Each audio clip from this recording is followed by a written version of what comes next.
السلام علیکم ورحمۃ اللہ وبرکاتہ۔ الحمدللہ رب العالمین والصلاة والسلام علی رسولہ الکریم وعلی آلہ واصحابہ اجمعین، اما بعد۔ محترم سامعین کرام اور سامعات، درس قرآن 5 منٹ میں درس قرآن اور 5 منٹ میں درس حدیث کی اس محفل میں آپ سبھی کا اسلامی طریقے سے استقبال ہے۔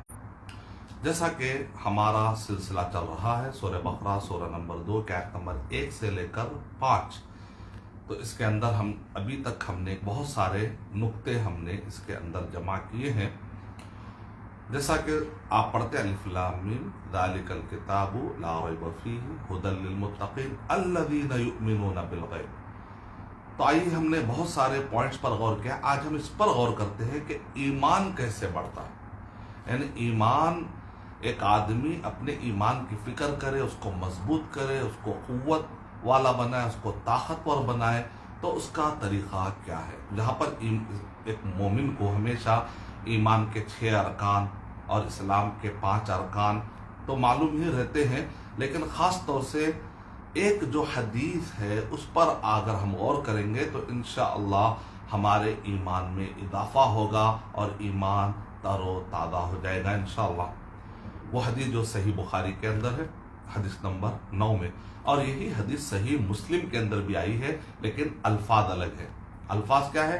الایمان بضع و ستون شعبۃ، کہ ایمان 60 اور اس سے کچھ زیادہ شعبوں کا نام ہے، شاخوں کا نام ہے، یا ایمان کی یہ اجزاء ہیں، یا یہ خصلتیں ہیں، یا ایک مومنانہ عادت ہے، آپ کہہ لیجئے۔ یعنی جیسے بعض قوموں کی پہچان ہو جاتی ہے ان کے عادات اور ان کے اعمال اور ان کے اقوال اور ان کے کردار کے ذریعے سے قوم کی پہچان ہو جاتی ہے، تو مومنوں کی پہچان معلوم ہوتی ہے ان اعمال سے، ان شاخوں سے۔ تو ایمان کی یہ شاخیں صحیح بخاری کے مطابق 60 اور اس سے زیادہ، یعنی لگ بھگ محدثین کہتے ہیں کہ بضعن کہتے ہیں تو 3 سے لے کر 9 تک، تو اس میں لاسٹ اگر آپ حصہ لیتے ہیں تو 69 حصے، اور اگر صحیح مسلم کے الفاظ کو اگر آپ لیتے ہیں تو اس کے اندر ہے الایمان بضع و 70 شعبۃ، یعنی کہ 70 اور اس سے کچھ زائد، یعنی کہ 79 شعبے۔ اور آپ جیسے جانتے ہیں کہ علماء کرام نے اس پر کافی محنت کی ہے تاریخ میں۔ امام شیخ الحلیمی، امام بیہقی رحمۃ اللہ علیہ نے، دونوں نے تو کافی کتابیں لکھ دی تفصیلی طور پر، شعب الایمان، کیونکہ ایک حدیث میں یہ ایمان کی ساری شاخوں کا، سارے برانچز کا اور سارے اعمال کا ایک حدیث میں ذکر نہیں ہے۔ علماء کرام نے محنت کی ہے، تو اسی لیے بعض علماء کرام کہتے ہیں کہ اس سے بھی زیادہ بھی ہو سکتے ہیں، لیکن اس میں اہم ترین عادتوں کا یہاں پر اللہ کے نبی صلی اللہ علیہ وسلم نے ذکر کیا، تو علماء کرام نے مختلف احادیث کو جمع کر کے، سروے کر کے اس کو جاننے کی کوشش کی ہے کہ قرآن مجید میں جہاں کہیں پر بتایا گیا یہ بر ہے، یہ ایمان ہے، جیسے سورہ بقرہ سورہ نمبر 2 کے آیت نمبر 177 پڑھتے ہیں تو تقریباً آپ کو اس میں 15 چیزیں مل جاتی ہے۔ سورہ مومنون کے شروع میں اگر آپ دیکھتے ہیں تو اس میں 10 چیزیں مل جاتی ہے، سورہ معارج میں۔ تو اس طریقے سے جمع کرتے کرتے احادیث میں کتاب الایمان اگر آپ پڑھتے صحیح بخاری صحیح مسلم میں، تو اس میں آپ کو اور عادتیں اور خصلتیں، تو اس طریقے سے جمع کرتے ہوئے علماء کرام نے محنت کی ہے۔ تو آئیے میں آپ کے سامنے ان چیزوں کو رکھنا چاہوں گا۔ مثال کے طور پہ سب سے پہلے 69 ہے یا 79، تو ابن حجر رحمۃ اللہ علیہ کہہ رہے ہیں کہ ایمان کے جو مین ٹاپکس ہے، موضوعات ہے، جو اہم شاخیں جس کو آپ کہیں، یا خصلتیں یا حصہ جس کو آپ کہیں، تو وہ 69 ہے۔ لیکن اگر آپ اس کے جزئیات اور باریکی میں جاتے ہیں تو یہ 79 تک چلے جاتے ہیں۔